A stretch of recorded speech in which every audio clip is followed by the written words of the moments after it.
Сәлеметсіздер ме оқушылар? Қазір бізде қазақ тілі сабағы. Барлығымыз тақтадағы суретке назар аударайық. Не көріп тұрсыз бірінші суретте? Көйлек, дұрыс айтасыздар. Көйлек сөзін буынға бөлейікші. Көйлек. Неше буын бар? 2 буын бар. Бірінші буынның соңғы әрпі қандай әріп? Қысқа и әріп екен. Жарайсыздар. Екінші суретті қарайықшы. Ненің суретін көріп тұрсыздар? Ине. Буынға бөлейікші кәне ине сөзін. Ине. Неше буын бар? 2 буын бар. Бірінші буында қандай әріп бар? И әріпі тұр екен. Жарайсыздар балалар. Ендеше бүгінгі сабағымыздың тақырыбы и және қысқа и әріптерінің жазылуы деп аталады. И және қысқа и әріптерінің емлесін сақтап жазуды үйренесіздер бүгінгі сабақта. Мәтін мазмұнын анықтауға бағытталған сұрақтар құрастыруды және оларға жауап беруді үйренесіздер. Жарайсыздар балалар.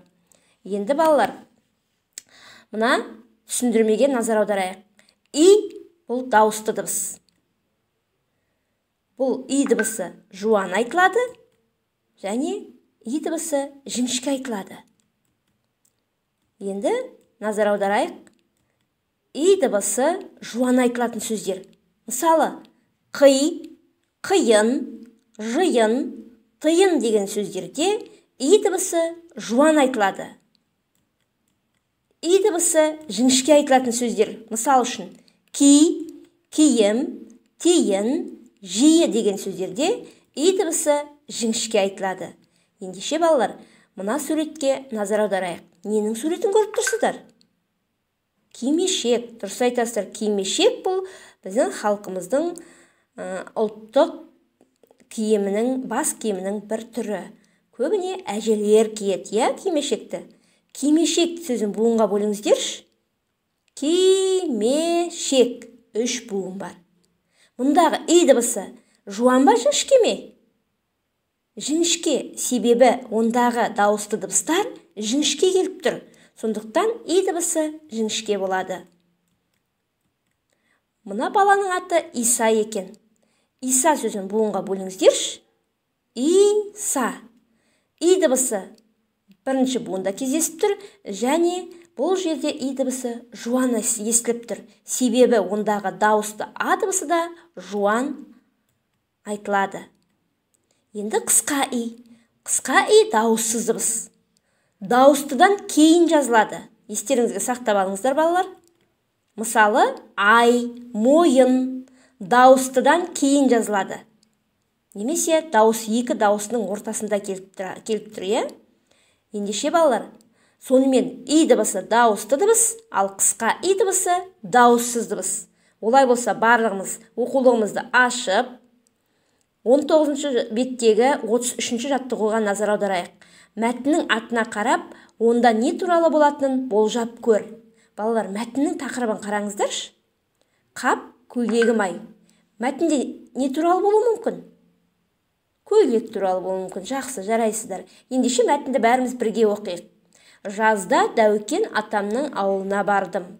Ауылға барған күні ақ жаңа көйлегімді киіп алдым. Далаға шықтым. Тұраш пен Сапаш доп ойнап жүр екен. Олармен былтыр келгенде танысқанмын. Сапаш мені байқап, «Әнеш, кел, доп ойнаймыз» деді. Анамның көйлегіңді кірлетпе дегені есіме түсіп, ойынға қосылмай тұрдым. «Көйлегің кірлеп қалады деп қорқасың ба?» деді Тұраш. Ұялып кеттім де, «Ал ендеше» деп ойынға араластым. Мен қақпаға кеттім деп, Сапаш жол жиегіндегі 2 кесек белгінің ортасына барып тұрды. Жақындап барып, ышқына тептім. «Гол!» Сапаш допты ұстаймын деп шалқасынан құлады. Бір кезде қарасам, ақ көйлегімнің өңірі сатал-сатал болыпты. Қап, көйлегім ай. Балалар, енді мәтіндегі мына сұрақтарға, мәтін бойынша мына сұрақтарға жауап беріп көрейікші.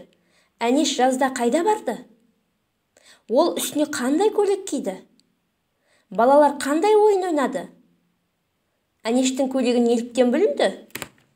Міне балалар, мәтін бойынша осы сұрақтарға өзің жауап беріп көр. Мына жейдені сипаттап жаз. Балалар, жейде немесе көйлек деп атаймыз біздер, е? Жейде қандай? Яғни сынын білдіреді. жиденің түсін білдіретін сөзді айтамыз. Жиденің көлемін, пішінін білдіретін сөзді айтамыз, иә? Жиде қандай? Жиде көк. Жиде қандай? Жиде үлкен. Жиде қандай? Жиде әдемі.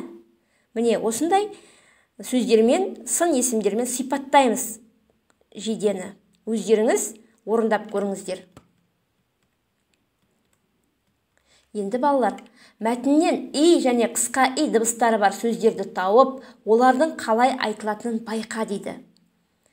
И дыбысы кездесетін сөз киіп және жиегіндей деген сөз. Киіп деген сөзде и дыбысы қалай айтылып тұр? Жуан естіліп тұр ма, әлде жіңішке естіліп тұр ма? Неліктен? Кәне ойланайық. Киіп жіңішке естіліп тұр. Себебі ондағы дауысты дыбыс жіңішке. Жиегіндей деген сөзді қараңыздаршы балалар. Қалай естіліп тұр? Өздеріңіз талдау жасаңыздар. Енді қысқа и сөзі кездесетін сөздерді қарайық. Ойнап, байқап, қосылмай, ұстаймын, көйлегім-ай. Бұл сөздерде қысқа и жазылады және қысқа и дауыстыдан кейін келеді. Ендеше есіңе сақта. И дыбысының алдында естілгенімен жазылмайды. Мысалы, қарайық. Ибалы, қиын, қима деген сөздерде балалар и дыбысының алдында естіледі. Бірақ олар жазылмайды. Ибалы, қиын, қима. Сол сияқты киім, биік, киік деген сөздерде де и дыбысының алдында естіледі, бірақ олар сөзде жазылмайды. Естеріңізге балалар сақтап алыңыздар.